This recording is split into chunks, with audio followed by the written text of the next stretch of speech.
I study nature, for the same reason that I study any master. It's been running the durability experiment for billions of years, right? And almost every problem I, and you, of course, care about, some organism probably solved a long time ago.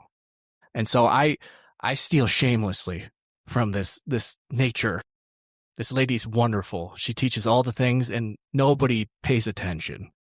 So the one thing that I've really found fascinating, and I don't think anybody has kind of seen it from this perspective, but I keep coming back to the honeybee. There's two lessons.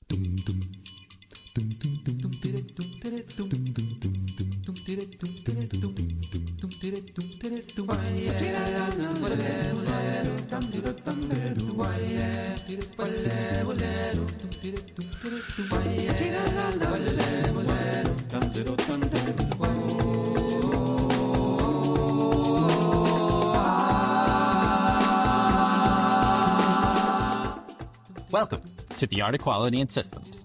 In this series, we'll explore the qualitative patterns that make systems thrive. Not the metrics, those tell you about the past, but the living qualities, how relationships operate, how financials flow, whether people go all in during a crisis, whether trust is a priority. We'll learn from the practitioners who've built enduring systems, whether it's in business, communities, or ecosystems. I'm your host, Paul Higgins, and this is the Art of Quality in Systems. Today, I'm going to start with a story. In the early 1950s, a man named Les Schwab bought a tire shop in Oregon.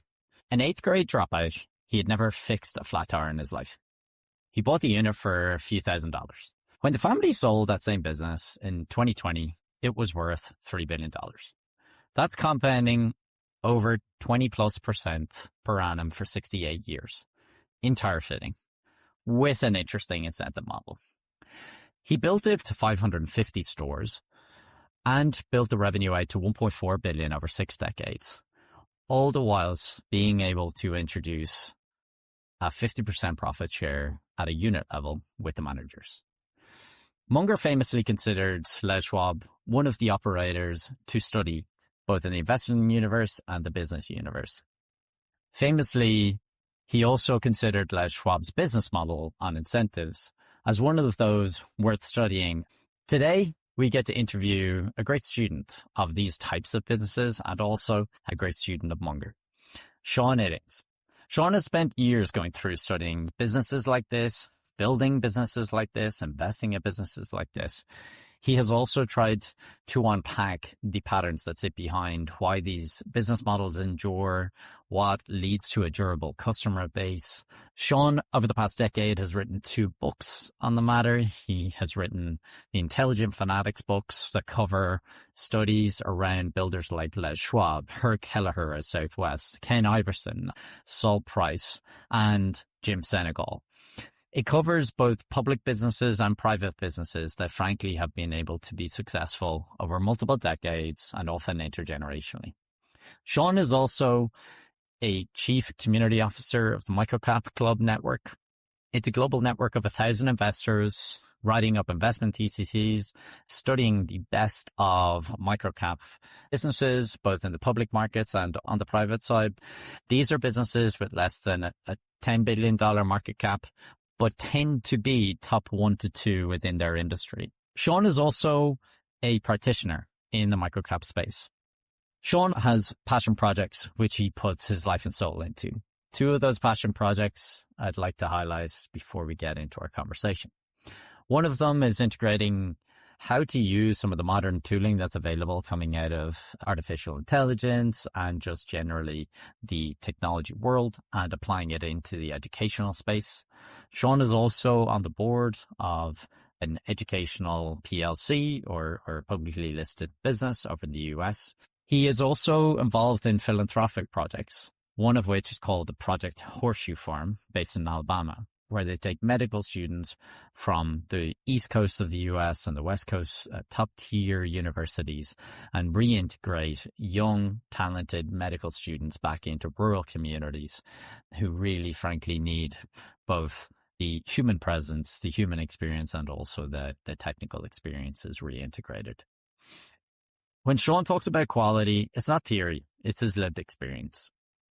This is The Art of Quality in Systems. I'm your host, Paul Higgins, and it's my pleasure to introduce you Sean, who I also want to add, we are doing a micro-series with, exploring several different areas, from nature through investing through business.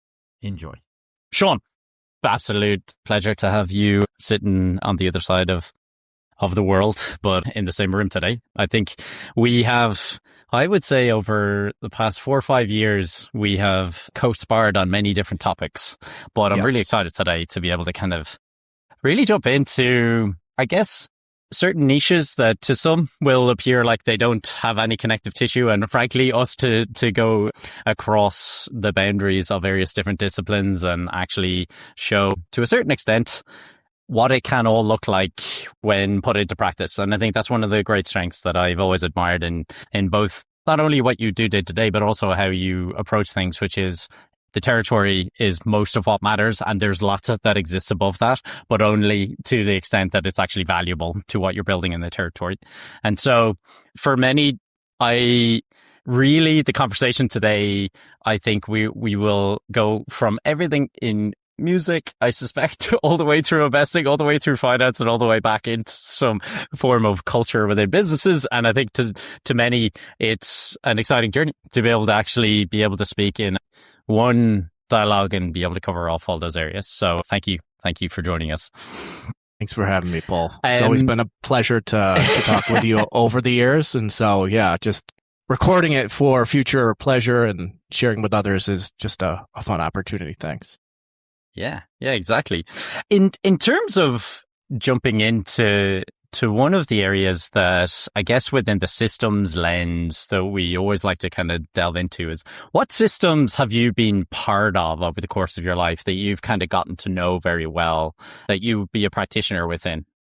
I mean, it spans from music, computers, it's gone into business, it's gone into psychology, it's gone into history, it's gone into nature. I mean, all different types of things. But I think the music is where I started to see some really interesting things that I think give me a unique perspective on actually seeing things slightly differently than a lot of people might be seeing it, within the business and investing area. And so, I mean, if you want to start there, we could start there.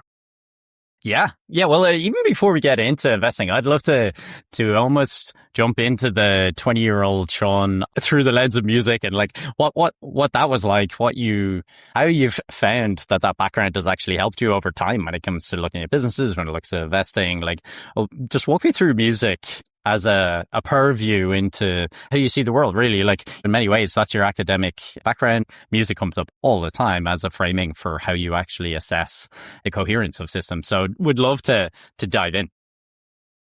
So I think, to preface this, as music as language, I think is the right way to look at it.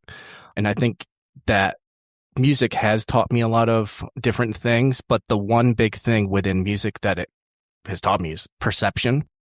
And what I mean by that is learning to see how the world, as it actually is, instead of, how we wish it were. Because I mean, that's how most people, they try to shoehorn their reality into what they think should be happening, where the world will just, come the other way and say, that's not how it really works. And so to get why that mattered to me, I mean, I have to go back to the start. And I'd say I didn't learn music the natural way. And again, if we're going back to that word language, I learned more formally, right? And so I grew up in a small town, and we would used to joke that there was more cows than there were people. And I mean, that's not actually true, but you kind of get the point. But the thing is, there weren't many musicians around, in a town of 3,000 people in upstate New York, right? And there weren't many, I mean, my dad was a hobbyist guitarist. I mean, but he wasn't a real musician. Nobody else in my family was. And so they were English speakers. And so, of course, they're master English speakers. So I, of course, learned English as you normally would learn it, right? Or naturally would. And I mean, I can kind of get back into that, but the music for me came this way, which was in school formally. And I started with, I mean, I could sing it. It's do, re, mi, like in elementary school. Do, re, mi, fa, sol, la, ti, do, right? And then from there, I learned an instrument, which was flute for me. And I stopped doing that once I hit puberty because it's like, I'm a boy. I shouldn't be playing a flute.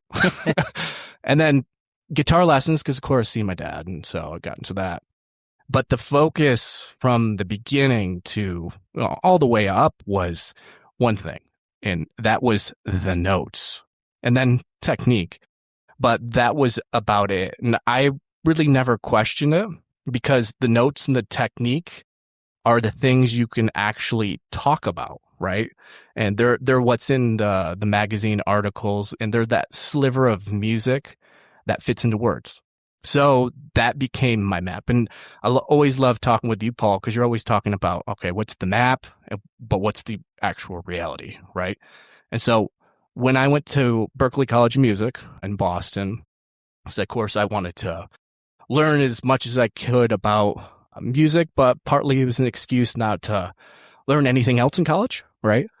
So I walked in, coming from a very small town to a city, and it was, world-renowned school for music. And I'm surrounded by people that perceive music in the whole, whereas I'm perceiving it as notes and technique. And I can tell you a story. So I just remember just one thing that just is sitting in my mind. We'd have an ensemble class. So you're in a tiny little room, 6 chairs. You have an amplifier behind you that you'd plug your guitar in.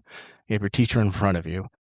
And you'd learn like a style. So I can't remember exactly which style of music we were learning in this specific ensemble, but 2 people over, there's this guy. He pulls out this guitar, he plugs in, and he just wows everybody. And he's playing like a couple of notes, like does it the most beautiful, soulful way that you could get, right? And then I'm over here and I'm playing, noodling like this, and it means nothing, right? I'm not playing music, he's playing music. Yep. And yep. That really, really, really stuck with me over the years. The thing is, he wasn't just playing the notes like I was. He was playing more of the whole. He had the rhythm. He had dynamics, articulation, space. I mean, feel. He had way more parts of music or elements of music than I ever did. And so over time, I've learned, right, and I've gotten the vocabulary and the attention that I was only playing within 2/10 of music, that being the notes and the technique, while these other people are playing with 6, 7, 8, 9, some 10 out of 10, right? And then it kind of hit me like, so you might say, Sean, well, why aren't you playing music or doing anything music? Well, I kind of got to the realization that I can't keep up with these people over here, right? I'm only playing with a small sliver of music while they're playing with vastly more. And so my map wasn't built from what really mattered music. It was built from what was easy to put into words. And if a thing is unnamed, you don't attend to it. And if you don't attend to it, how on earth are you ever going to be able to reproduce it? And so the way you learn something and the language that you learn it in quietly becomes the ceiling on what you can even perceive, let alone do. And I had the proof there. I mean, kind of going back, I learned English the natural way, right? By immersion, surrounded by great masters. That's my parents. But the thing is, it's table stakes. Whereas music in our current society, especially in the West, it's not table stakes. So for somebody to learn it the natural, effortless way is not normal. And so music, I learned from a book and from notes on a page. And I had 2/10, of music, the sliver, but I was the same person, right? And so the only difference was how I learned it. And so, I mean, kind of to wrap this up, I mean, when I went into business and investing, I mean, I did the exact opposite of what I'd done in music, right? I Yeah. refused the formal way. I mean, I've never taken a business class, and I didn't want that textbook map or the textbook words. And I figured it out from the inside out on my own and from whoever and the best that I could find. And I couldn't have said it clearly back then, but I think I understood really the shape of it, which is, say, like in business school or you're getting the CFA designation or whatever. I mean, it's the same magazine articles that produce the exact gaping holes that I had in music. So like you become fluent in the two tenths of what you can talk about, but blind to the eight tenths that really actually matters. You can't name it, but it really matters. And I mean, it's something that I've started from the whole instead of the sliver. And I think that's made a huge difference in how I perceive these new areas such as business or investing. Yeah.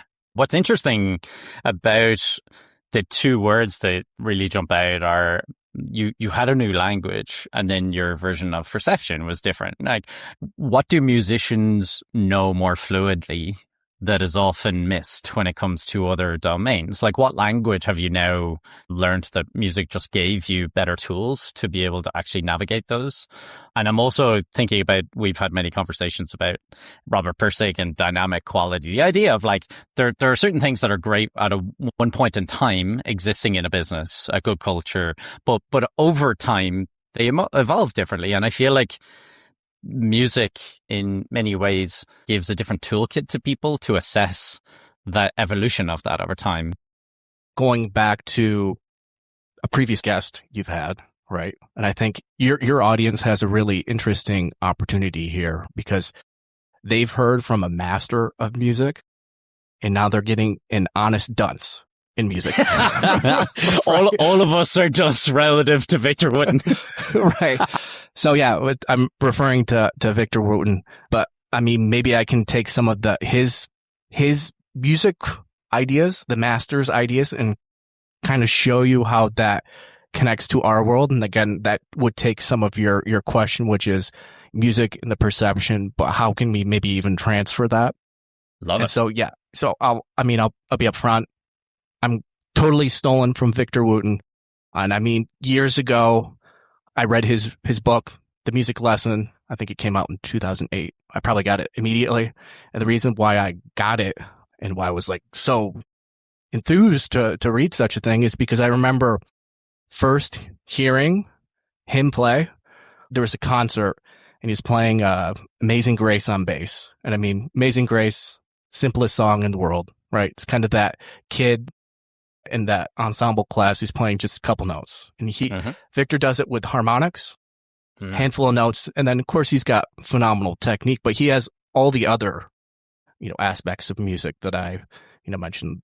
And I thought this guy's great. Right. But the thing that really grabbed me wasn't really specifically Victor, but if you study enough of these masters, in any field, call them wise people, and they all turn out to be saying virtually the same thing, whether Victor's book or his talks or whatever. I mean, he's saying great bassists such as him and a great investor are describing roughly the same thing. Perceptive, if you are perceptive enough, you can actually hear the different accents and apply them to different spaces. And so what he just happened to say in music could be applied, but I could understand it because I was in music. And so, I mean, he talked about the notes, the technique, space, feel, articulation, dynamics, tone, listening, phrasing. Yeah. So, I mean, roughly all the 10 right there. The thing that really got me was the notes and the technique. And then the other 8 is how you relate to the notes or how the notes relate to each other and to the silence or the listener. That's where the music actually lives. And so now if we apply that to business, Paul, we get the same shape, right? Well, what might you think is the notes within business? Well, I'd say it's the financials, right? Mm. Right. The part that drops neatly into words or specifically numbers, and then maybe strategy and technique. Maybe that's the technique of business.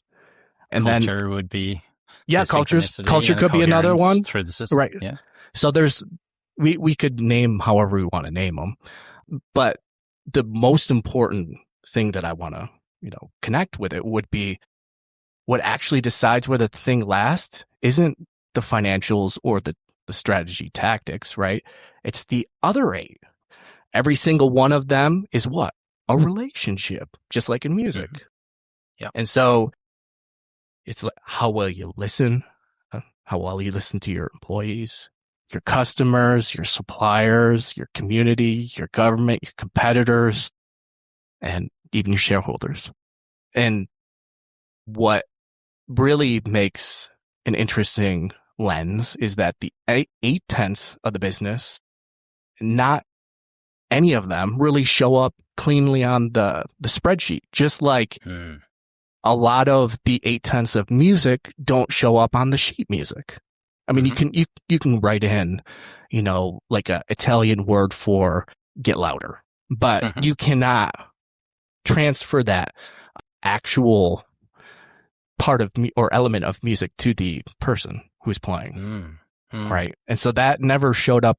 So you start to see, I took, like I said, I stole some of Victor's ideas, and I perceive sort of like that because I guess I'm just, within the musical system, and I've just been able to apply that to the business. And like I said, where the quality lies in business tends not to be the things that are immediately apparent. It's the things that are very qualitative, they're quiet, and there's something that are hard to transmit unless you're hearing it. Just as the same as in business, the things that tend to be the most important, the 8/10 of business, are the things that don't show up in the spreadsheets, and they're the quiet things that truly, truly matter. What we're talking about is almost the reason why 5 years ago we started this kind of inquiry. From your perspective, you have been involved in publicly listed businesses to smaller businesses to building projects and having smaller teams. But what is your toolkit for even looking at those other 8 layers and to measure them over time, absent the numbers, right? Because we all know what people will do in numbers to determine the quality of them. But what are the tools, the framing that you use to even assess it in a business that might have been around, a family or a business that might have been around for a couple of decades? What does that actually look like in practice? I mean, I could start with the founder. And so, 2016, so roughly 10 years ago, co-wrote a book called Intelligent Fanatics Project. I mean, I literally have maybe one left. So it's here. You can't. We're going to have to do a new batch just after people get to listen to this as well. So it's unpublished now. Long story on why we took it off. Anyway, we talked about the people, right? The intelligent fanatics that are so obsessed that they can do things that other people can't within a business and get extraordinary returns. And we gave 8 case studies. We wrote another book, another 8, yada, yada. The one thing though is you start to see what really makes them and what they do, and maybe how you can start spotting these great leaders before, or great opportunities who have a great leader in the sapling stage, right? And so, again, let's go back to music. Why not, right? Because we're here. It's a systems view, exactly. Right. It is a systems view, but I mean, I'm going to steal from one of the greatest talent scouts in music. I don't know if anybody has heard of him, but you know of him somehow. So his name's John Hammond, and over his career, I think he scouted Billie Holiday, Aretha Franklin, Leonard Cohen, Bruce Springsteen, Stevie Ray Vaughan. I mean, some great musicians, everlasting quality, right? Let me give you another one. So, but I'll give you the story before I tell. So 1961, Hammond was of course, checking out all these different clubs. And he pops into one club in New York City, and it's a skinny kid. He's raggedy, and I'm by every single measure any music executive would care about. This guy could not play music at all. I mean, he didn't play the harmonica well. I mean, he's mediocre. I mean, he played a couple chords on guitar. I mean, he wasn't a great guitar player, and he definitely couldn't sing, but he's a singer. Mm-hmm. And John Hammond signs this guy immediately. He's like, this guy's the next big thing. And then the funny thing is, every other music executive, they're laughing at John Hammond. They're saying, oh, you're so stupid. Why would you sign this guy? And they called it Hammond's Folly. Well, the kid's name turned out to be Bob Dylan. And so, I mean, Bob Dylan, one of a great musical artist, poetic. He doesn't sing well. He doesn't play guitar well, but he does something else, like I said, with the other 8/10 of music that nobody else was doing at the time. And my point, by bringing up John Hammond, everyone else in the room, they're listening to the notes, right? What he can play. Can he sing? And Dylan, I mean, he was low on any metric that you want of those two. But Hammond, he wasn't listening to the notes. He heard, like I said, a poet, you know, somebody with something really, really, really important to say. And what Hammond's thought was who had one foot in the future. And that's what he was reading. And so when I'm looking for a founder, right, or a business leader or whatever, there's a trap, right? The merely capable operator is usually more polished. The better on things like you can measure, like the great charismatic speaker, they're great at some of the things that fit onto like a slide or slideshow, right? Yeah. But the rare operator tends to be more like a Bob Dylan, right? They're often not the most polished person in the room. And what I'm reading for is the 8/10 you can't measure, right? Do they have something real to say? Are they obsessed with something outside of themselves specifically, right? Like the customer or the craft or literally anything else except themselves. Because really what a lot of those polished people are after are status. And so another question might be like, do they have one foot in the future? Or are they just running the game as it already is being played? And so the data that you tend to see, what shows up in the spreadsheet, what won, previously. And so the rare ones are quietly rewriting it, and they're always looking to iterate and get better and better. And so again, what am I reading? Again, it's what Hammond was reading and Dylan, and not whether the operator can play all the right notes, whether they're the notes that they capture, right? And part of what I can hear it is that, like Hammond, I've flipped over enough rocks to know what sounds like when it's real. And so like I'm doing all these studying, for these books, and I mean, I can share other examples. And then the other part might be, Hammond only ever signed people who are like him. So people describe John Hammond as a rebel, a poet. And he signed the same people that had something to say. And he recognized them because, I think, he was one of them. And I've come to believe that the real secret of reading anyone, you most likely recognize the greatness, within yourself, or the weaknesses. Well, some people don't recognize that, right? A lot of the real work for me, has been trying to become the best I can be, who I want to be looking for. And a friend of mine recently shared with me his metaphor. And he says it's like, you're building your own leopard spots, because a leopard knows another leopard on sight. And so when I meet a founder, in a way, I'm just looking to find myself in them, and if our spots match, really. There's so many paths we could go. If we were to just think about the actual founders themselves or operators that you've seen who might have started with a business that is in its first phase of maturity, right? The biggest question that anyone would ask from the outside is whether it's a private company or public company, how durable is this? How durable is the business? How durable is the leader who's frankly the the main character in the business, driving all energy, the culture, the resources, the customer relationships. So in the books, you have quantified certain things that were able to be quantified over time. For example, the return on equity, the return on capital employed, the revenue growth over time.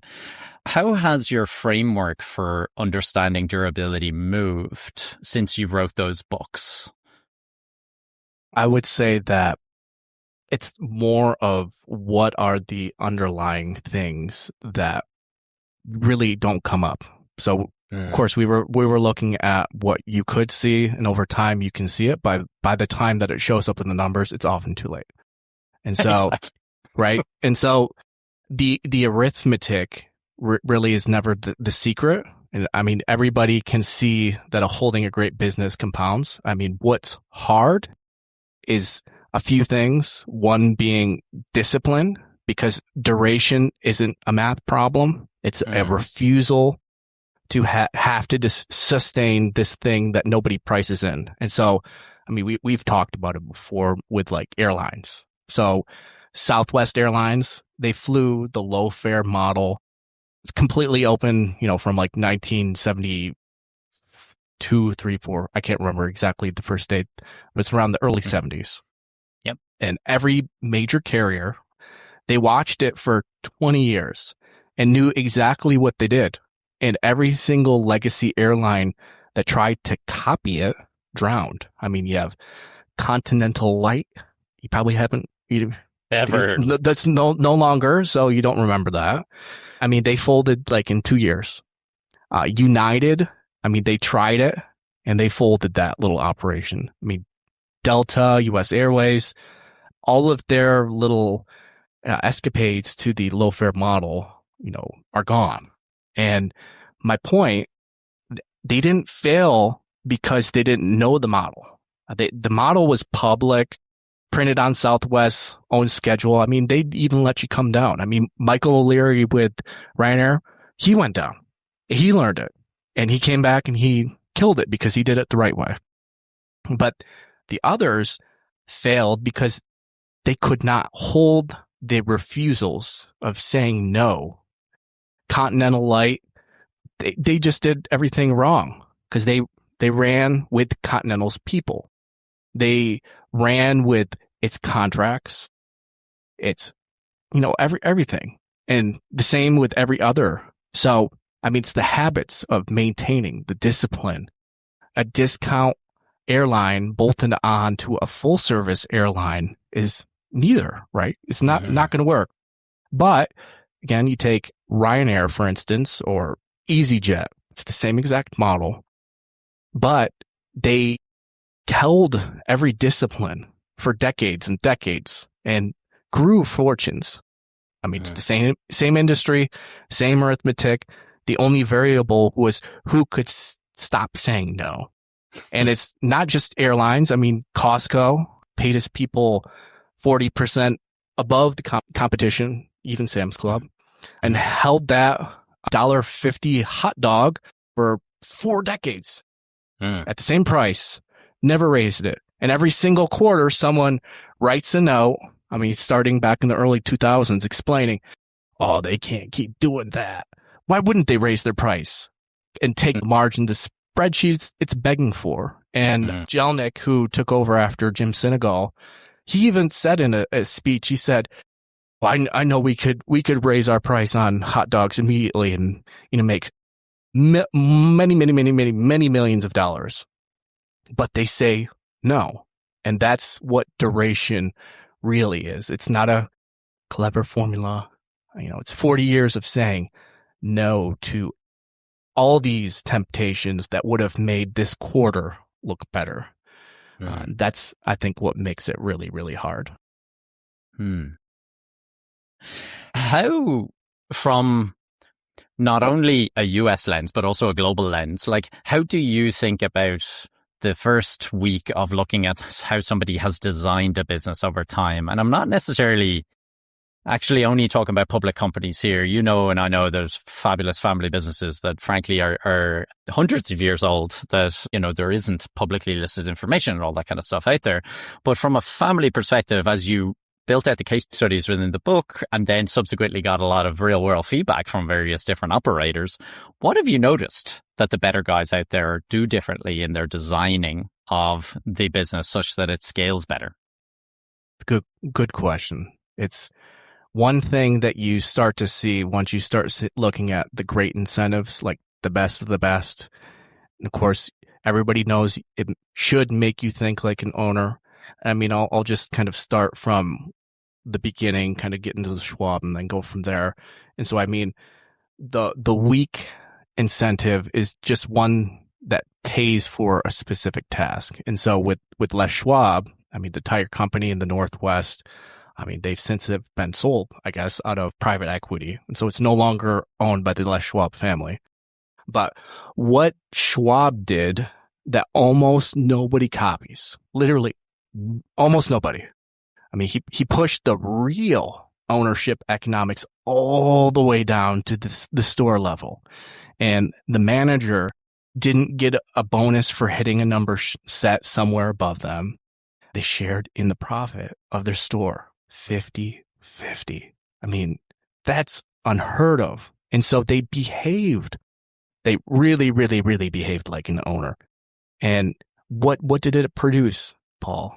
You'd pull up to a Les Schwab tire store and somebody would run out to your car, say it like in the rain, to help you. Who on earth does that? Nobody. No, I mean, that's unheard of. And there's no policy in Les Schwab Tire Company that says, you must run to a car, even when it's raining, right? Because the person running was in every way that mattered, every single way. They were the owner. And so the care wasn't scripted. It wasn't pushed on upon somebody. It fell out of the ownership. And I mean, that's really the line. An incentive that builds a culture aligns someone's judgment with the mission. So they make good decisions you never write about. And an incentive that rents a behavior, buys you a specific action, and literally nothing else. The first one compounds, and I mean, the second one, you have to keep rebuying. And it's nonstop, and it's a hamster wheel that you don't want to be on. And the tell happens in the situation you didn't anticipate. So say like a rented behavior does nothing there, while the owned behavior does the right thing anyway, the quiet thing. It might not look like the right thing to do, but they just do it because they feel the same way an actual owner would do. And so when I look at a company, I'm really asking one question. Are people doing the right thing because of the incentive, or is it in spite of it? So Schwab built a place where it was because, and I mean, that's really the whole game. Well, think of it like this, Paul. If you think of incentives, so you probably ask me, well, Sean, it's 50%. I mean, is that like a really, really good incentive? And I mean, companies will have some different specific thing that they want to do, but I think the optimal would be the 50-50, because I think it's genuine and it's the balance split between whoever you're dealing with. And the closer you can get it to that 50-50, that's really going to last. And I mean, if you think about it, say like in nature, you know, like in biology, there are two ways for two organisms to live off of each other, right? You know, one's parasitism, right? Mm-hmm. One takes, the other gives, and the taker grabs anything it can, right? And those relationships don't last. I mean, the host dies or it evolves to throw off the parasite. Then the other, as we know, is mutualism, win-win, where both sides are winning. And that's the relationship that nature keeps. I mean, sometimes for tens of millions of years. And I mean, I can give you like a couple examples, but the cool thing with nature is that even with the mutualism, it polices these deals to keep them fair. So, for instance, take a bean plant and the bacteria in its roots. So the bacteria pulls nitrogen out of the air and feeds it into the plant. The plant feeds sugar back. And if a pocket of those bacteria stops delivering nitrogen, the plant cuts off its oxygen and starves it. So it enforces the actual split. And I mean, the same with like fungi wrapped around tree roots. The tree sends more sugar to the strands that bring in the most minerals, and the fungi send more minerals to the roots that pay best. And then say like in the water, you have the cleaner fish, they help clean like the teeth and mouth of much bigger fish. And if that cleaner fish tries to take a little bit more and, like bite some of the host instead, and the host, he's going to remember, he's not going to come back. And so that cleaner fish is policed. So it's a mutual symbiotic relationship. So if you want to look at nature, you actually start to see that the more it is towards the half 50-50, the more you see that it lasts and lasts and lasts. So I think what might be the optimal is the closer you can get it to 50-50. The idea of 50-50, even like Les Schwab as an example, Costco would have not necessarily a 50-50 methodology, but a very similar orientation in terms of trying to bring the element of ownership all the way down to, frankly, their employees and then hopefully felt by the customer. But I don't know whether you found the same, but one of the big things that I struggle with sometimes is when people equate shareholding and the percentage ownership to, frankly, the feeling of ownership for the employee. They're fundamentally different things. And I often find with a Les Schwab example, a lot of people's pushback would be, but hang on, I can't actually win if I do 50-50. I'm a shareholder. And so they miss the idea of actually the lower risk profile of that incentive structure and how it can scale better in a fractal sense. I wonder, could you just expand on how you think about not only just the 50-50 model, but even like other incentive structures that you've seen scale quite well from small to large and from small teams or local individuals feeling ownership the whole way through organizations? And so when I say 50-50, it's always going to look slightly different with what company or industry you're looking at. So you brought up Costco. Yes, the employees are not getting half, but they have a system which is significantly better. And maybe if you backed out all the numbers, you might actually see that it is probably getting towards maybe that 50-50 model. And so that is case dependent. So you might have a company that's manufacturing based. It'll be slightly different, but the incentive definitely matters. But it's one that, like I said, case dependent. So it would need to be looked at pretty seriously. But the more that you're giving to the people, the better. Maybe to answer your question on, or your statement that you said that Les Schwab people look at it, I won't make money. Well, in the short term, right, it doesn't really make sense. But on the long term, it makes all of the sense. And if we want to get into taboos, it is taboo, right, for any company, especially a publicly traded one, to share as much as a Les Schwab model. Or even, a Costco, they're paying significantly more than any competitor, and they're capping their margins at quite low. Oh, you have your hot dog, and it's the same price it was 40 years ago.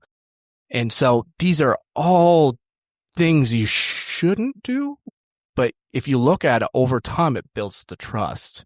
It builds a type of moat that people don't even want to cross. And so my idea is a moat that in the literal sense, right? IP or processes or brand spend or whatever, they're all capital based. And so if you have enough money, you tend to be able to cross those moats, or maybe an innovation might come along and it might be able to help you, jump through pretty easily.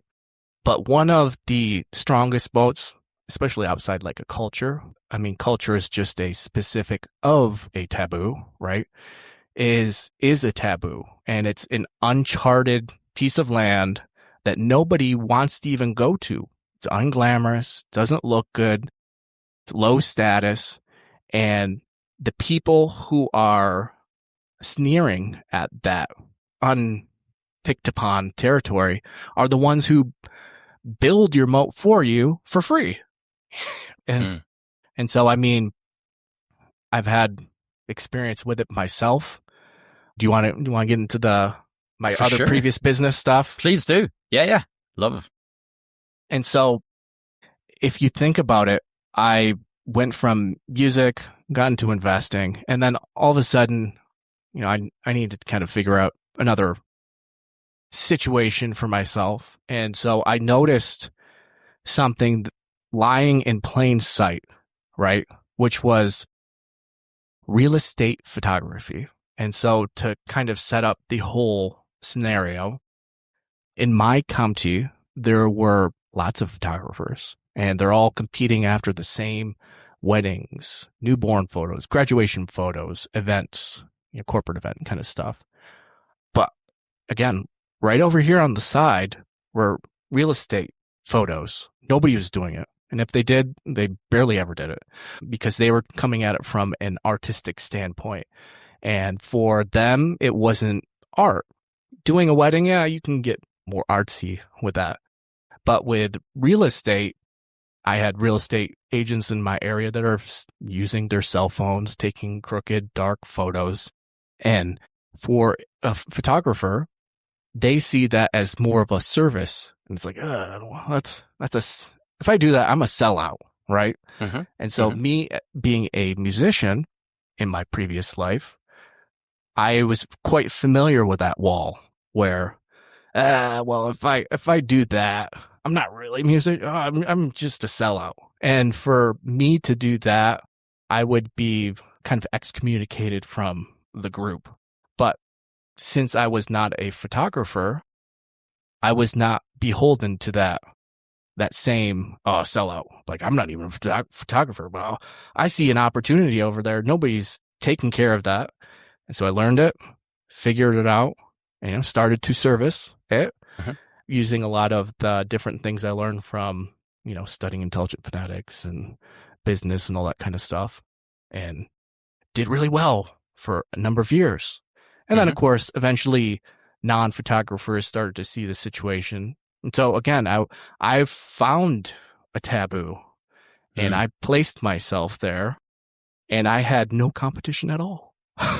So isn't that a great position to be in, Paul? Well, it's interesting because in reality, you saw through a different lens and you just looked horizontally where people were looking vertically. And I think that's what jumps out in terms of many of the like real 40, 50-year plays. The most boring business in the world, NCR is the perfect example, right? Like NCR wouldn't exist unless somebody looked horizontal when they were sitting in that shop and say, wait, how does that business work? I want to get into that instead of trying to sell to retail, right? And it's the same with the Michael O'Leary story of going over and meeting Herb Kelleher and Southwest and then going to see Sam Walton. Like there are a lot of this, the truly durable operators over time with a deep well of perseverance for the business they're in. They're just inherent collectors of recipes from others, and then they're just doing nothing but creating a new innovative kind of S-curve or frankly innovative path that they don't even care what other people consider the norm on stage, right? Like in a music sense, is they are playing to their own tune, and it's to others to frankly admire eventually Usually it tends to take 20 years or 10 years sometimes, or, if you're in tech, maybe 6 months, I don't know. But it's this interesting ramp of like, how much perseverance does this person have for the real problem that they're looking to solve? And I wonder how many times people can do that over the course of a career. So I don't know if I have an exact example of a specific company, but in my mind, when we go through the book, you start to see that actually there are several operators who had one small idea that they frankly were relentless about innovating upon, and they got a 40-year tailwind out of that and being able to build it on.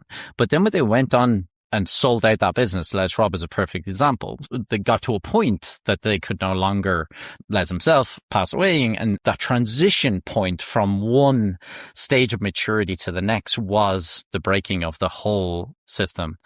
How do you think about the business models that actually can endure those transitions, and how do you measure the kind of almost resilience level of a business model or a team or a culture over time?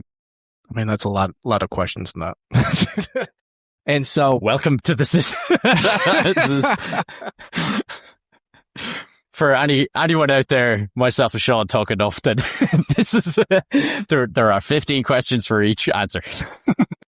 I think that within each one of the taboos that I was talking about, there's different time frames. And so, for instance, say in my example of real estate photography, it was a self-identity taboo, but it was open to people who were not a photographer, such as myself or other people who weren't. So as soon as people saw it who are not photographers, they came in. However, I mean, I've sold it since, and it's still operating and doing phenomenally. And so the other things that I stacked upon it that really started to make it a little bit more different than others, even if they did copy. But if you go back to say, I mean, maybe this is best explained with an example. So PSA, Pacific Southwest Airlines, that was the progenitor of the low airfare within the United States, or I guess the world at that time. They had many people might not even be familiar with it. They had very flamboyant culture, kind of reminiscent to what Southwest took, but they had these stewardess with, pixie skirts, and it's very 70s. But they did a lot of the things that, Southwest stole. And it was one of those things where they published, and in this sense, they had Herb Kelleher and some of the other early founders of Southwest come out and actually see their model.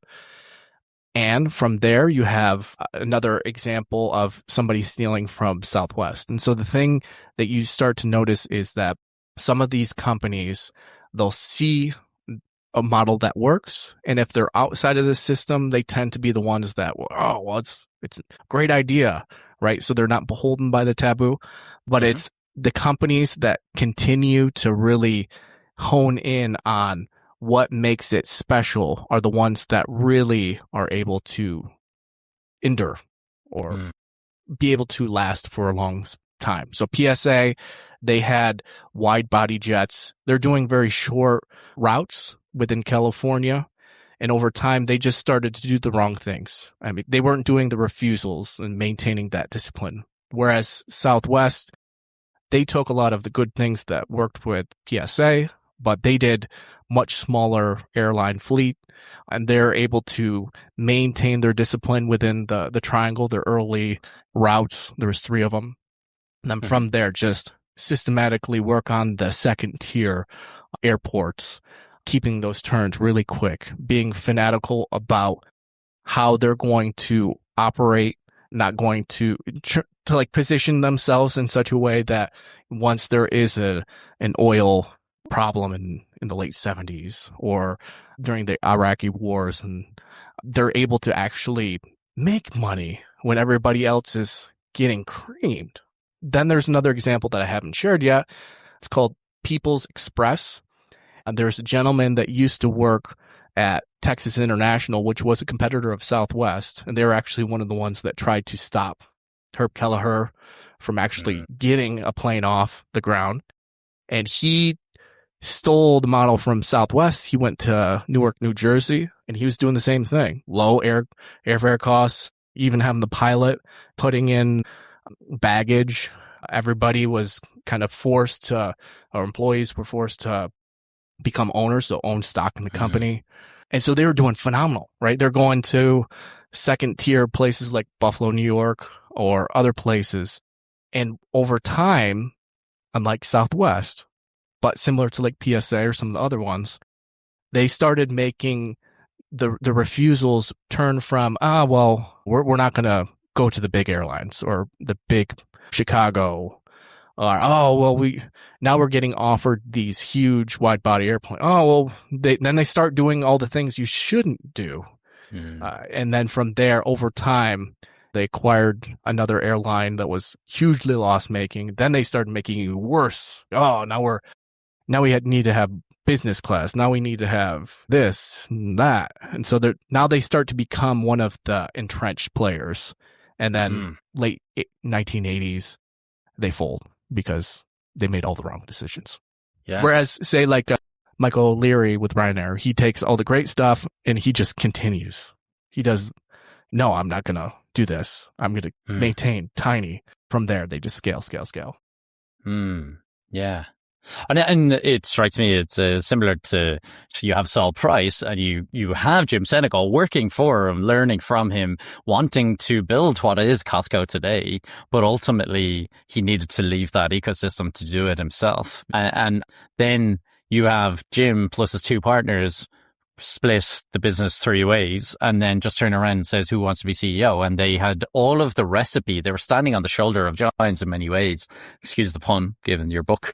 But they were ultimately standing on an intelligence that they learned from Saul Price and that ecosystem that they then built upon. If I was to find someone who is a master of almost being able to distill down what was learned before someone started to build and also how they've been thoughtful about the design of a business or an investment, you're the first man that comes to my mind. Like, how do you think about nucleuses of those who you should study? I.e., how do you think about the knowledge bases, the wisdom, the operators, maybe the academics that you really look to today as saying this is the kind of folks who live it and breathe it? I mean, one thing that I've noticed is that a lot of there are some people who are great designers, and I say Saul Price would have been a phenomenal designer. So he started FedMart, he did the right things, but over time he made some poor decisions and got his business kind of taken out from underneath him, and he got kicked out. And then from there he started Price Club. Again, even better ideas, right? He learned, and then from there, Senegal, I mean, who had been under his tutelage forever, then started kind of a Price Club, which was actually Costco, and then they eventually merged. And so you have your Saul Price, your designer, and who kind of builds it and treats it in such a way that they build all these learners. Or say like John H. Patterson, he had all the right ideas in most respects, and not in the non-competitive aspects, which I could get into or not, but with sales and the cash register and all that kind of stuff. And then eventually Thomas Watson of IBM, he came out of NCR. There's many other people who came out of NCR. And so there's a lot of these kind of innovators, designers, and they're really, really, they have all the right ideas. And it's kind of like music too. I mean, if you think about it, like I said, the way to learn music is like learning language, which is you need to have some master to learn from. Sometimes there are these people that just are born and they have all these phenomenal ideas, and maybe just through experience they learn all these great things, and then they're able to be like the first, right? The Saul Price, the John H. Patterson. But then from there, they have a pipeline of people that they, like a master jazz musician, right? Or, a parent, right? They're able to produce somebody that actually has as good or even better most of the time, because you can sit, whatever, on the shoulder of giants. and you can take it to the next level. And they, depending on where you're looking, they might be able to maintain it and build it to a much greater level. So maybe another example would be Benjamin Graham. I mean, comes out of nowhere, has all these right ideas about value investing. And then who comes from it? Well, we have a whole cohort of people, but then out of one of them, out of that whole group, there's one who sticks way out, Warren Buffett, right? And so it's interesting to see that pattern, and it's a pattern there. And I mean, if I go into music, like I said, there's jazz musicians who have the great idea, kind of innovate, and then they just have all these great talent that worked with them. So Miles Davis, great trumpeter. I mean, he even came from a lineage of masters before him. Like, he played with some of the greats. And then Herbie Hancock played with Miles Davis. So there's a lot of people that have come out of kind of that system. And I mean, you can even say American football. I mean, there's coaching. So like, oh, well, this coach comes from this line of great coaches. And so you see, it's a pattern, and it's the same, no matter where you look. In many ways, what that leads to is you've learned to perceive and learned language across lots of these domains. And you've studied different people's recipes in the operator side, but also the investor side. If you have somebody who is trying to follow you in that journey, if you have somebody who's trying to learn what are the people to follow as opposed to the folks who may be slightly more theory-based, what are any practical advice in terms of how they could actually go down that path with maybe AI now, where this is going to become quite interesting in terms of the ability to maybe unpack some of these 8 layers that we talked about earlier that are just harder to investigate? Yeah, I think you need to leverage everything you can. I mean, so maybe your question could be a couple things. I mean, it's how to filter, find the right people. I think it's also attracting maybe the right mentors and actually learning from them in the literal sense. And the truth, the second half is where a lot of people, I think, fail. And so I would say this, I'd say the dead ones, the eminent thinkers, doers, whatever, they're real easy. I mean, you just read their autobiography. I mean, it's literally all you have to do. Yeah, and I mean, Les Schwab's book. There's one book. It's what, 250 pages, and it describes everything, but it's his words. So yeah. Right. In 1986 is when he published it. Pride and Performance. It's literally right there. Plain English. He's blue collar, so nothing in is above what you can understand. And it's there. The greatest minds who ever worked at the thing you care about tend to write it down how they thought, and it's sitting right there. It's literally right on the shelf, and it's probably $20. I was like, come on. The irony. I mean, you're right. It's a literal cheat code, and almost nobody does it seriously. And you are not limited to the teachers who happen to be alive in the room with you. I mean, they're just right. You could have literally the whole human experience of the great wisdom seekers right there. Probably a couple $100, and maybe some of it you can find for free online. And so the question then would be, well, what about the living ones? Because wouldn't you want to have direct feedback, right? It's one thing to hear somebody who's great and learn from them, but it's even better if you can actually really learn from them. They're real. They can give you a call, right? And that's harder, but it's not really that hard. And I mean, the way that I do it is give way more than you extract. You take that mutualism that I talked about before, and instead of being the parasite or equal, you're the way giver, right? And so you provide so much value with no angle whatsoever that the person can't imagine not being in your orbit, or their orbit, I should say. And the beautiful thing is it filters the room for you automatically. So the parasite mentor, whoever that might be, they'll turn away because either there's nothing in it for them, or they just take. And either way, I mean, you're going to learn from it. Like, oh, I'm not going to be around that guy, right? Yeah. Either Right? way. Because I think a real mentor, they give back way more than you could ever ask from them. But that's not the whole goal. The whole goal is just to give, rub shoulders, but to get a little something from their learning to you, because again, that's the absolute optimal way to learn. But here's the part that I think you're where it can get a little bit more difficult, and I think that people fail. Is that I think that there's a difference between the admiration, which a lot of people have, and the reconstruction. So I mean, what's the difference between going to Berkshire Hathaway annual meeting, admiring Warren Buffett or whoever else, and actually really internalizing? And I think that most people, they admire. They find somebody great and they just either worship them or they copy the conclusion, which the famous move might be that helped them or worked. But the copied conclusion is worthless the moment the conditions change. It's like when you're playing music and I script everything out. I mean, I have sheet music. I'm a classical musician and I play everything that's on the page. But say in jazz, you have a structure, you have lead sheet, which is a couple notes of the melody and the harmony. If something changes, you can adapt to it immediately.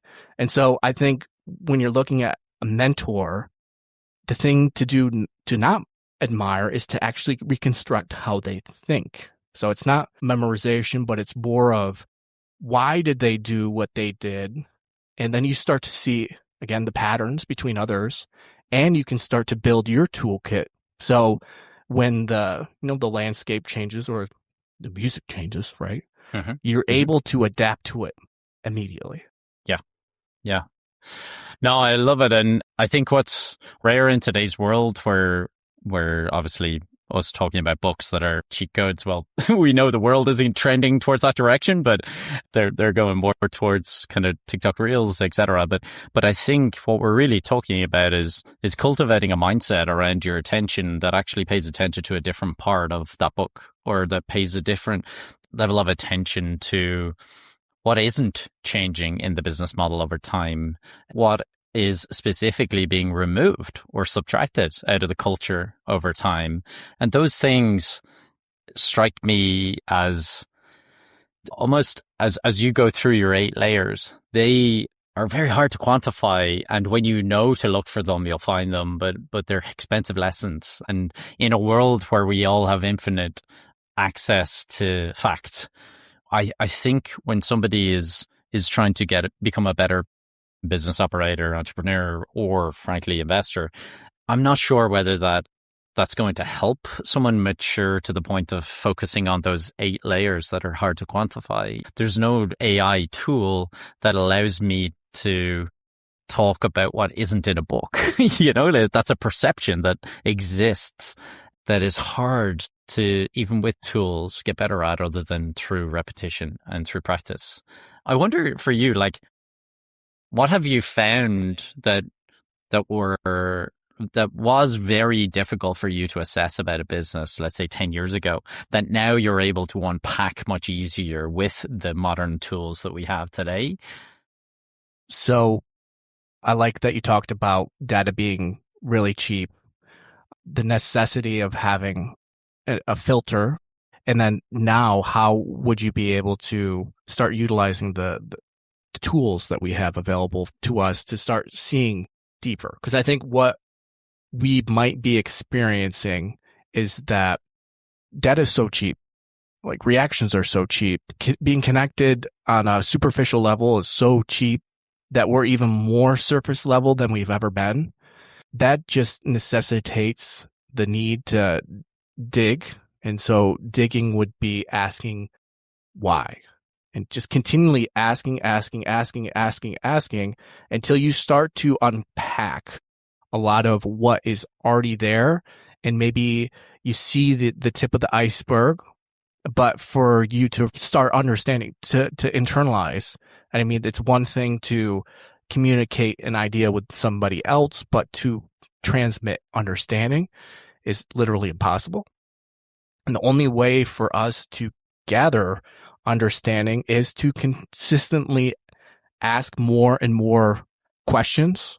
It's like, why is this? And then it's where you start to see the network of things that are connecting each other underneath all of the surface level, that all that morass that's under there. That's, oh, wow. It's like, it's a totally different world if you're above water than you are if you're deep in the water. However, everybody is on a boat and they're all looking at the same surface level things. But I think if you want to really understand things, you need to be like a diver, right? You need to go as deep as you can and keep going and going. And it's more of kind of a lifelong journey where then you start to be able to see the world maybe as it actually is than as what people hope it to be.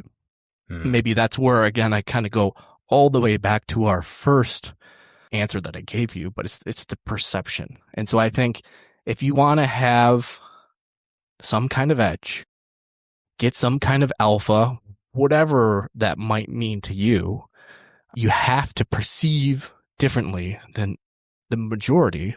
Otherwise, you're going to get the same results as everybody else. I love that. One of the biggest blind spots I find comes up on the podcast very often is this idea of like how we measure relationships over time, how we measure dependencies. In a business context, it's relationship between the shareholders and the employees or the various different stakeholders. But then when it comes to even ideas in an investor sense, it's actually the connective tissue across ecosystems. So some of the best investors actually, they do one club of investors do the same deals together for 50 years. But from the outside, you'll see them as separate, but ultimately they're all connected. I wonder, through music, through your experience, like what's your language for that, for assessing from the outside what degree of connectivity a business has, how kind of cohesive the relationships are within a business or within an investor group? Well, I don't think that I have a specific word, maybe, but maybe how about we back up to music? Because there could be maybe a little insight there. And so the coherence in time is something that's extremely important. I mean, it's not enough for the parts to be individually good. I'm like, they have to be locked into the same pulse, right? So listening to each other, going somewhere together, and once your ear is trained to hear that, say, in music, you can't stop hearing it or not hearing it and everywhere else. So maybe how does that look within a business? Say you walk into a company and you talk to a CEO, okay? And then you talk to middle management. And then you talk to someone on the front line. In a company that's in tune, air quotes right here, you'll hear the same thing or same song, whatever you want to call it, like at all three levels, right? Say if you go into new core steel, especially when Ken Iverson was operating then, and you talk to upper management, you talk to middle management, and you talk to the frontline workers, same priorities, same language, totally unprompted. Okay. The CEOs with a different company might be playing one tune, saying one thing, right? And then maybe middle management will be saying something totally different. And then you have like a frontline worker, and I mean, the guy's just trying to get through his day, right? Right? He's doing the right thing, right? Nobody's locked in. I mean, nobody's listening to anybody. I mean, if we're going to take new core, so new core did it the right way. Each level, same thing. But Bethlehem Steel, this is a funny one. They built 3 separate golf courses one for CEO, upper management, one for middle management, and then one for frontline workers. Like, what on earth are you telling your employees, right? Of course, they're going to have a totally different story or song or whatever you want to call, right? So the coherence is maybe a term that could really convey this type of thinking. Or maybe I've always had this picture in my head. So a company, they have a beautiful mission statement on the wall of the cafeteria or something. And then you're like, okay, well, that's a great company, right? Well, every company is going to write some beautiful mission statement and put it on the wall. That's what they all do. But you look at their compensation plan that pays for something totally different than what's on the wall. That's dissonance. I mean, you can see it, you can hear it. And so the mission statement is just, like I said, like that sheet music or that map. And the comp plan is like the actual reality because that's what will be incentivized. And so they're going to be playing and doing different things that are totally dissonant with what's actually on the wall. And so what the part that really matters and the reason it's more than really a nice metaphor is you can hear a company go out of tune long before it ever shows up on the P&L. And what I mean by this is, say like the dissonance comes first and then the bad numbers later because the actions from that dissonance will eventually show up in the profit and loss statement. So the person who's watching the financials or the notes or, whatever you want to call it, the thing that everybody focuses on, find out way too late. And the person who hears the coherence or hears the dissonance, they're actually have an edge and they can act upon it, right? And that's where that edge really is. It's in, again, back to that 8/10 of the music or business or whatever field you're in. And the things that you can't put in the spreadsheet. So I'd say like the coherence, synchronicity, whatever you want to call it, that's something I listen for, which I think a lot of people don't. So the coherence and synchronicity that we're talking about is almost an internal coherence within the business. If we extend that out a layer to a customer relationship, I have a business owner in Ireland who I've known for 30 odd years. And his biggest thing is quality is only defined in the customer experience. So I'll only ever find out in my next customer conversation. And I've always found it quite an interesting framing. How do you think about the coherence between an entity and a customer relationship? I know that sounds very theoretical, but like in practice, what does a synchronous relationship look like at that level where you're studying these businesses who have served community for hundreds of years? It's back to the win-win. It's the companies that incentivize and actually do and have those relationships. Again, it's all relational based. The things that really matter, it's all relations or relationships to itself, to others, whatever stakeholder that might be. And so I think as long as you keep those win-wins, I mean, you're operating with that 8/10, all 8/10 of it, or depending on what specific area you're looking at. Have any of the companies that you've studied actually been able to measure that over time? It doesn't have to be a financial metric, but do they have a metric to measure the degree to which they are win-win with their customer? Have you seen anything like that in play? I think the only way to do it is to be the type of operator that walks the floor every day. That's the only way that you're going to actually see it.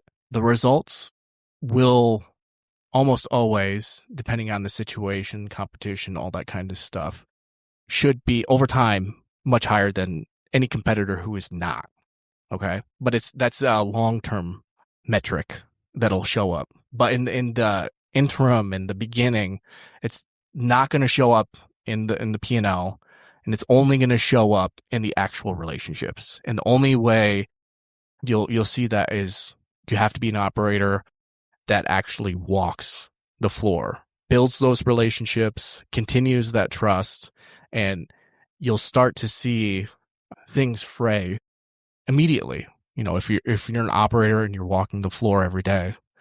In today's day and age, you have remote operations depending on what business you're looking at. So things are different, but it still you have to have some kind of line of sight and communication line directly from the tippy top and the bitty bottom. Because if great operator or any operator is totally disconnected from the bottom. And then they have no eyes on the ground and they don't know what's actually happening.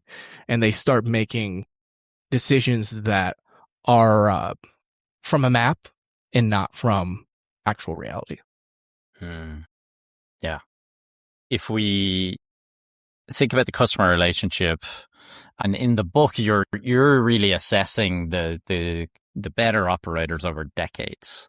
If we were to talk about the stages of maturity, we've kind of covered like young initial startup. We've covered like how they grow.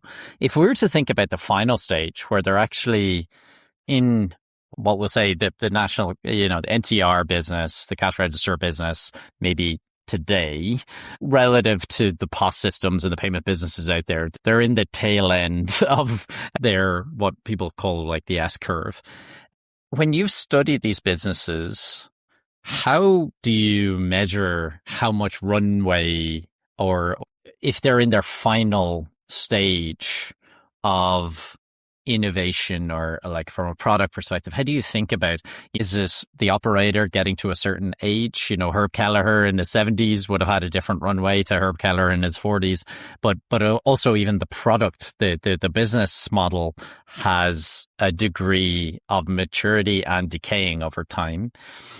How do you measure those types of things within a business from the outside? Right. So maybe the way that I would pose it would be, there's a lot of different angles you have to look at it. You have to look at the whole market. You have to look at competition. You have to look at the internal leadership structure. You have to look at their bench in terms of C-level, who's ready to take over once Les Schwab passes away. So there's a lot of different angles to look at, but maybe one thing that's an interesting way to look at it that probably many people don't: competition. Looking through a lot of these different companies, they always start in an open field that nobody wants to be in. And the ones who do well are the ones who are able to protect from new invaders. And so I think the more competitors within the field will tell you, A, where they might be in terms of their S curve, and see how they react to them will also tell you how much potential runway could be left. And of course, maybe the general public's perception of what space they're in, or industry or sector or whatever, or customers, how they perceive this specific company, or even say, for instance, like AI. We're early days, but we're at the phase of everybody's poo-pooing. Oh, it's going to steal our job. We're still early days. How it turns out, I don't know. Nobody knows. But I think there's a couple of tells, and it tends not to actually be the company itself. It's the people surrounding it. Again, it's the relationship and maybe the coherence or dissonance between the company and the actual opportunity set in front of them, and how they're actually relating to the competition coming into the space, or not even, there might not even be competition coming into the space. Yeah, I love that. It's almost, you have an S curve for the actual growth rate of the business and the growth rate of revenues. And then you have an inverse curve, which is the percentage of competition over time, or number of competitors over time. And ultimately, there's a mix there for each industry that's different, but it's actually a really interesting way of showing the age of a different business. Now, I really like that. So, one of the things I'm always pushed back on to a certain extent in systems world is, what does nature have to do with businesses? And if we've touched on it already, right? But what I really would love to just explore a little bit is like, what have you found out in nature that actually also applied to business? And like, just a couple of, I know we've covered one or two, but just anything that stood out where you frankly looked at the business literature as a body of wisdom and just said, this is absent here, and I ended up going to nature. Just, are there any specific things that really have helped you be able to kind of bring nuggets of wisdom back in? This is one of my favorite topics. And I studied nature for the same reason that I study any master. I mean, it's been running the durability experiment for billions of years, right? And almost every problem I and you of course care about, I mean, some organism probably solved a long time ago. And so I steal shamelessly from this nature. This lady's wonderful. She teaches all the things and nobody pays attention. So the one thing that I've really found fascinating, and I don't think anybody has kind of seen it from this perspective, but I keep coming back to the honeybee. There's two lessons, and the first is about loyalty. So I was watching one of those, I don't know, History Channel, whatever, amazing things. Somebody, and there's this bee expert, and his name's Norman Gary, and he's in this video, he's standing covered with tens of thousands of bees, no suit, nothing. He doesn't get stung at all. He even played like the clarinet. There's a picture of him and he's covered in bees, no suit on, and he's playing his clarinet, which I love because it's music and nature and actual wisdom, like all in one. Mm. And his explanation, people, how can you do that?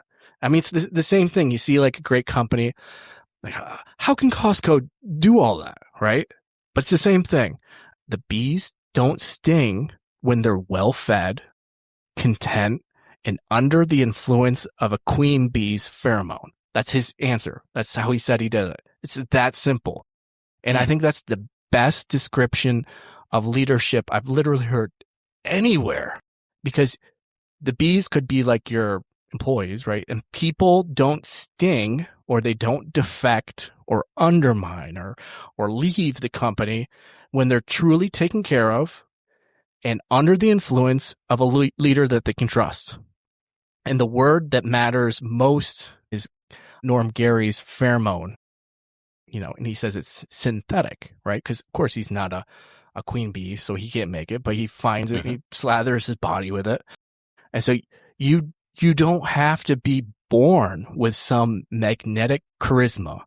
You can manufacture this signal through fair pay, real ownership, and above all, never once betraying them. I mean, just being consistent, just as any one of these great companies are. And the human version of that pheromone is just earned trust. And so the felt certainty that the person leading you will not spend you. And you do that and people go all in. But I think the deeper lesson is the swarming that the bees do. So a bee colony doesn't grow forever. Past a certain size, they'll actually take an old queen and leaves half the workers and starts a whole new colony somewhere else. And the ones left behind raise a new queen bee. Whoa, it's like a business, right? You could do the same thing. And so that's how a bee colony actually reproduces. So here's why I think it's genius. So a colony can't stay healthy past a certain size, and the coherence breaks down. So nature doesn't scale the hive, it replicates it, and it carries that DNA from one place to another. And I think that's the problem with a high trust culture. You cannot grow one giant company and keep the trust intact. It dilutes over time, especially when the leader is removed for whatever reason. But you can swarm. And so you can spin off new companies into new industries, each one seeded with people who already carry the culture, right? Just like a bee. And so you're not scaling the organization, you're just replicating the organism. So that's one of the reasons why I love nature. It's like there's one example hiding in plain sight and everybody else is totally ignoring. Yeah. What I love about even what you're describing, like the role of time isn't necessarily relevant, right, in that example, because you're just studying what is a dynamic system maturing over time. And then I contrast it to the language of the average person in a business, in finance, in commercial world they all start to say, well, what does that look like in my business? And then they start to put time frames on it. They start to say, what does it look like quarterly basis, a monthly basis, a daily basis, and an annual basis? And one of the reasons why the systems lens is deeply meaningful to me is like that falls away. There is no, the role of time is there in a business, and it needs to be there to organize around. But ultimately, when it comes to what you are talking about, is there's a fractal intelligence that we can learn from that dynamic system and then extrapolate out in a playful way. It's, but I wonder, do you see that? Do you see where time is somewhat of a curse sometimes when it comes to investors or when it comes to financial folks, that they're almost trying to arbitrarily take from various different spaces only through what will work in a quarter or what will work in a year or what will work in 5 years, as opposed to taking liberally from music or from nature in that way?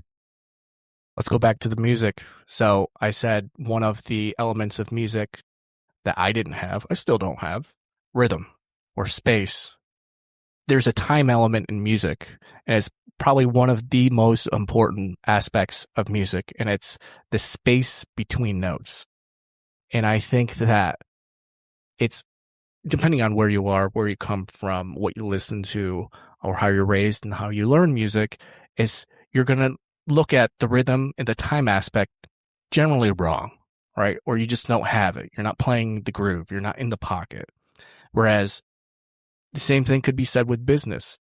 There is a time aspect. Everybody's focused on the notes or the financials or the numbers, and they totally disregard the space and the time that is necessary to actually build an organism. And so instead of looking at business as some opaque organization with a name and financials and customers or whatever, think of it as like an organism. And then your perception totally changes, right?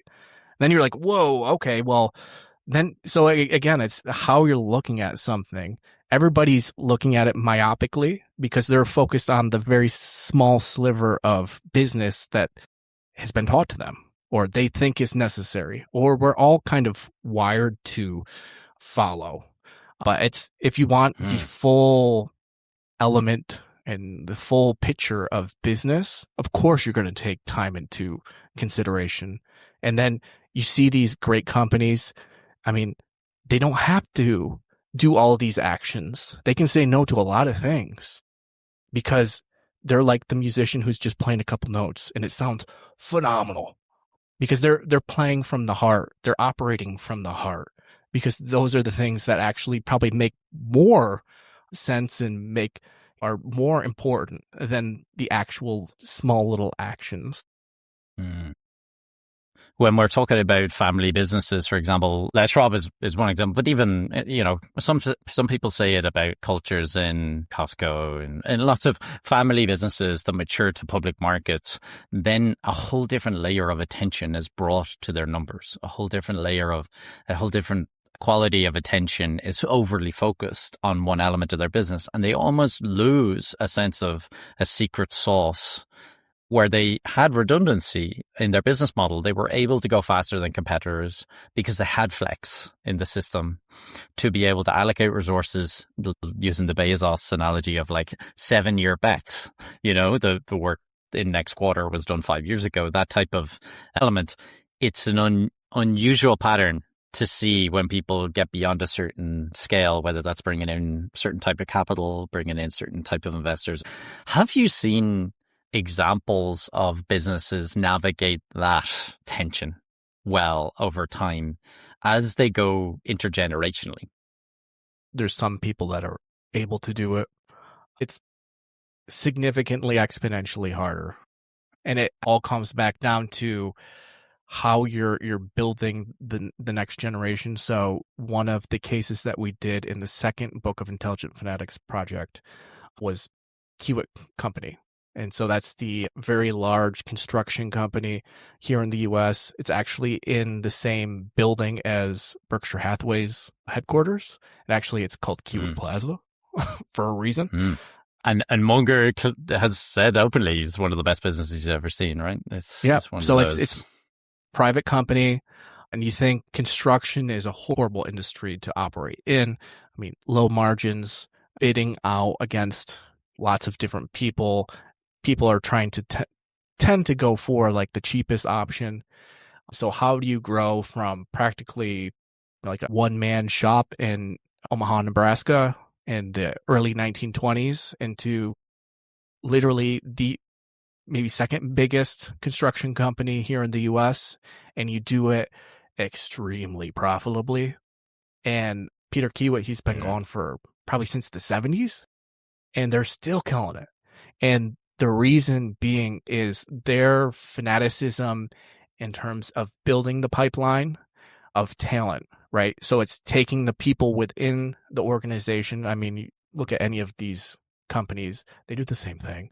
Take somebody from the low, frontline worker. I mean, Jim Senegal was pushing carts, at FedMart, probably in the 1960s, and then working his way all the way up to FedMart and then, starting his own thing with Costco. But it's the same thing with Kiewit, right? They're taking somebody from low, they find somebody with tons of potential, giving them the resources and the training, that master level apprenticeship. Again, we go back to music, we go back to language. It's the way that works, right? It's the way the world works. And so they're able to institutionalize it, put it in a bottle, and they've been able to execute on that many decades after the founder is gone. And I think that's the only way that you're able to maintain the duration significantly past. And I'm sure I haven't studied many family businesses, but I'm sure there's going to be lots of different examples of ones that did it that way. It's taking the hiring within, building the bench up for the next generation, and then passing it on. Yeah. If we come back to your early comment around perception and the relationship with those 8 different layers to music, it's about your relationship to it. And what I find in the family businesses that I've studied, it's actually the transition and the health of the business to actually transition through what culturally you've just described is actually down to the type of energy that's brought to the exercise by those owners. And the way that Bogey, who we had on the podcast about a year ago or so, Bogey has a really good analogy for this, which is which way was something given intergenerationally? Was it with a hand this way, like a dog, where you have your hand over their nose, which they'll perceive it with a threat, or is it with a hand below? And it's, as you said, with the customer relationship, it's a win-win relationship. Well, there are many of these family businesses that just waited too long. And they frankly never thought with intent about this transition as a responsibility they have to actually navigate.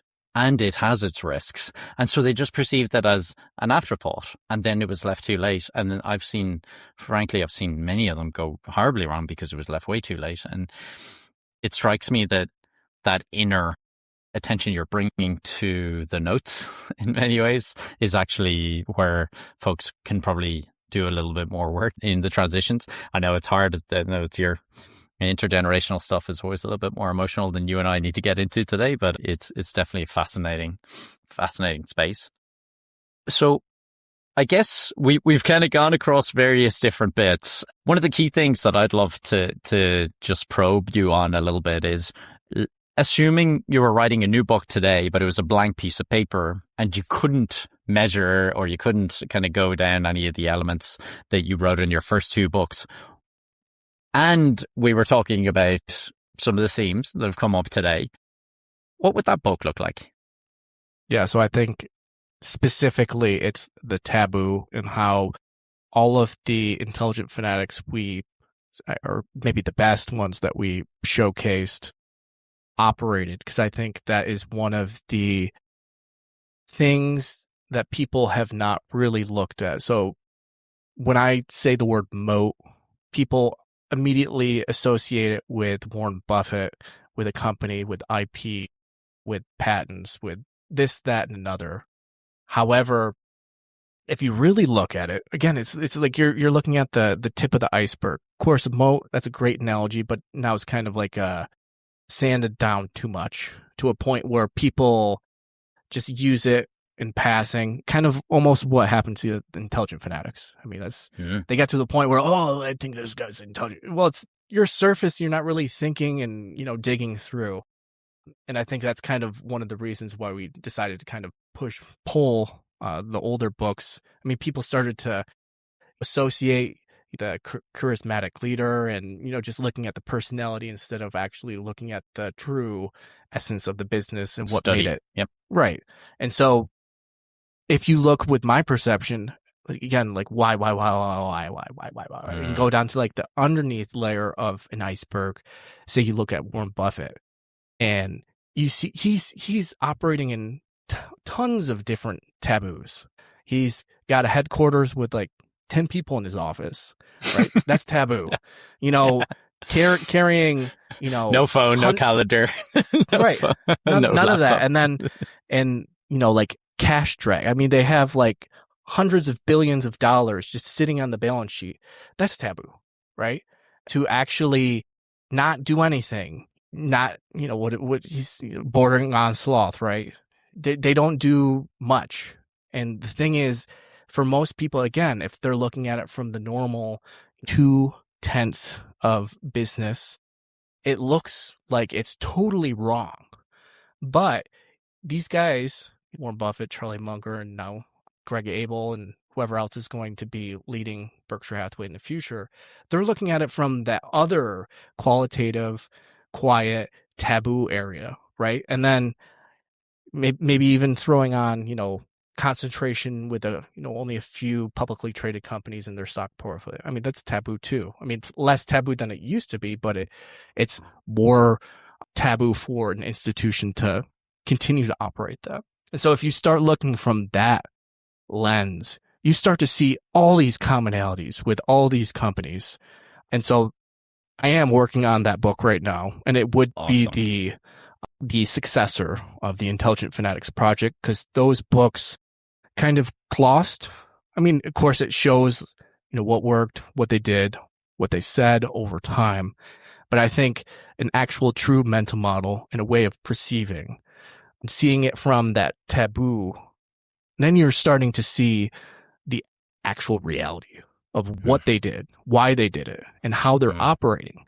And then from there, I give like an actual instrument, quote unquote instrument, for you to actually start applying that to maybe your portfolio and seeing how much of a taboo some of the companies are operating there. And then maybe if you want to operate a company, and how to assess the landscape or the terrain, that the truth, instead of looking at the map, that sheet music, that financial that's just put in your face, which doesn't always equal reality. Can't wait. Very excited to see, and to the listener out there, the previous two books were masterpieces. I brought them recently on a trip, and somebody at 6:00 in the morning had read through the whole thing by the end of the day and had ordered 40 off Sean. So I'll rag on him, but they are fabulous books. So definitely worth getting your hands on, however that is going to be done. Sean, one of the key things at the tail end of our sessions, we look to just try and re-anchor back to the personal experience and personal relationship with the idea of quality. Could you just share, when you think about the idea of quality in your day-to-day direct life, what has been a standout experience where you've actually just walked away and really it's stuck with you as that represents the idea of quality? Well, I think it's just everybody tends to have a regret when they get older. Okay. You talk with anybody who's old or getting older, they say like, so I remember reading Jeff Bezos, and he said, I've got this regret minimization. And so I've tried to figure out the things that are the opposite of what I've heard of regrets, and tried to put my life and set it up in such a way where I'm operating so I won't have any regrets. And so the amount of time spent with family, the amount of time spent trying to build those quality relationships. I mean, talking with you for a number of years and others, and just being able to build those relationships and build that trust. Maybe hopefully I'll be able to bottle that if I create another business, or I'm trying to do that with Microcap Club. I mean, I didn't mention that at all so far, but I mean, it's just trying to have as much quality in my daily life, working out 5 days a week, where it's, you can't, like, the thought of anything else just makes me cringe. So I think coming from that quiet quality in music or business, or now trying to apply it every day, daily life, I think it's just more you do it every day. I mean, it's just going to continue to happen and continue to compound. Love it. Well, as you know, we haven't even managed to cover Microcap Club, which I can't wait to dig in on, and then also architecture, which is a more recent passion of yours, with trying to figure out how to build durable land over time as well. So not only am I excited to explore that in many different ways over the next couple of years, also excited to mention that we're going to have a couple of conversations in this series over the next couple of months to be able to share with folks and actually be able to explore some of the slightly more intuitive, slightly more practical elements of these things, and just have fun around the idea. Thank you for your time, Sean. It's always a pleasure to be able to even go into half of the various different elements that we covered today. But to be honest, I really value not only your opinion on these things, but also the depth, the simplicity you can bring, really the kind of embodiment of these ideas that you just have naturally. So thank you for the time. I know I'm saying that on behalf of myself and also the other co-hosts, and I really am excited for the next couple of sessions. I just wanted to thank you, Paul, for your friendship. Always. Well, I'll have to have you back over in Ireland soon. That's what we're really missing. That's what we are missing. We'll break bread soon. Thanks for listening. For more resources, please visit our website, theartofquality.co. If you want to connect or have any feedback, please feel free to reach out.